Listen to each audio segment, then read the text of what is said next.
Hello दोस्तों, आपका स्वागत है आपके अपने चैनल वे टू गॉड में। आज हम सब जानेंगे सम्राट अशोक के बारे में। पहले जरूरी बात, आप हमारी वीडियो देखते हैं पर आपने चैनल सब्सक्राइब नहीं किया है तो कृपया करके आप सभी लोग चैनल को सब्सक्राइब कर लो। वीडियो पसंद आए तो लाइक कर दो।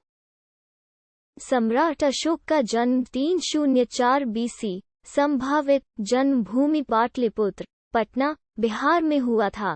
सम्राट अशोक का पूरा नाम राजा प्रियदर्शी देवताओं का प्रिय अशोक मौर्य, अन्य नाम देवानमप्रिय व प्रियदर्शी था। अशोक सम्राट बौद्ध धर्म के सबसे प्रतापी राजा थे। इनके पिता का नाम बिंदुसार था और माता का नाम सुभद्रांगी व रानी धर्म था। अशोक की 5 पत्नियां थीं। पहली पत्नी का नाम देवी वेदिस महादेवी शाक्य कुमारी, दूसरी कारुवाकीय, द्वितीय देवी तीवल माता, तीसरी असंधिमित्रा, चौथी अग्रमहिषी पद्मावती, 5वीं तिशरक्षिता थी। सम्राट अशोक की पत्नी देवी से 3 संतान उत्पन्न हुई। एक पुत्र महेंद्र, 2 पुत्रियां संघमित्रा व चारुमती थी। कारुवाकी से पुत्र तीव, पद्मावती से पुत्र कुणाल, धर्मवर्धन और भी कई संतानों का उल्लेख है। अशोक महान को देवानमप्रिय एवं प्रियदर्शी की उपाधि प्राप्त थी। अशोक का शासनकाल ईसा पूर्व 274-232 रहा। इन्होंने लगभग 42 वर्ष तक सफल शासन चलाया। सम्राट अशोक का शासन वर्तमान में संपूर्ण भारत, पाकिस्तान, अफगानिस्तान, नेपाल, बांग्लादेश, भूटान, म्यांमार के अधिकतम क्षेत्र पर था।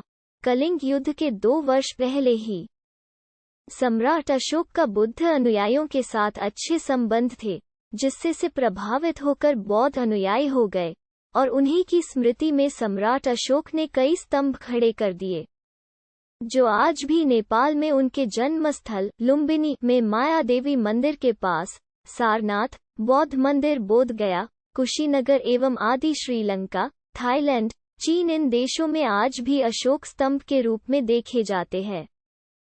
सम्राट अशोक ने बौद्ध धर्म का प्रचार भारत के अलावा अन्य देशों श्रीलंका, अफगानिस्तान, पश्चिम एशिया, मिस्र तथा यूनान में भी करवाया।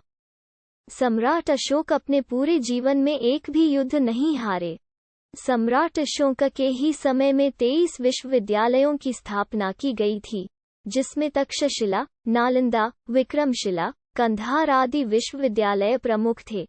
इन्हीं विश्वविद्यालयों में विदेशों से कई छात्र शिक्षा लेने भारत आते थे।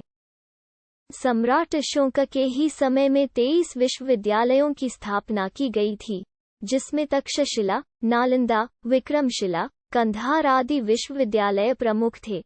इन्हीं विश्वविद्यालयों में विदेशों से कई छात्र शिक्षा लेने भारत आते थे। सम्राट अशोक ने अपने पुत्र महेंद्र एवं ही भारत के सबसे शक्तिशाली एवं पुत्री संघमित्रा को बौद्ध धर्म के प्रचार के लिए श्रीलंका भेजा। चक्रवर्ती अशोक सम्राट बिंदुसार तथा रानी धर्म का पुत्र था। लंका की परंपरा में बिंदुसार की 16 पटरानियों और 101 पुत्रों का उल्लेख है। पुत्रों में केवल 3 के नामोल्लेख हैं। वे हैं सुसीम, जो सबसे बड़ा था, अशोक और तिष्य।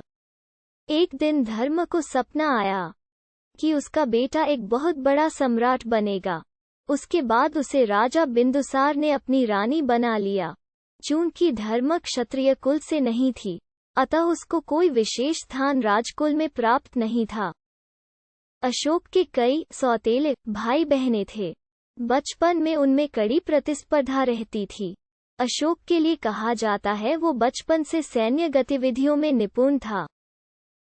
2000 वर्षों के पश्चात सम्राट अशोक का प्रभाव एशिया, मुख्यतः भारतीय उपमहाद्वीप में देखा जा सकता है।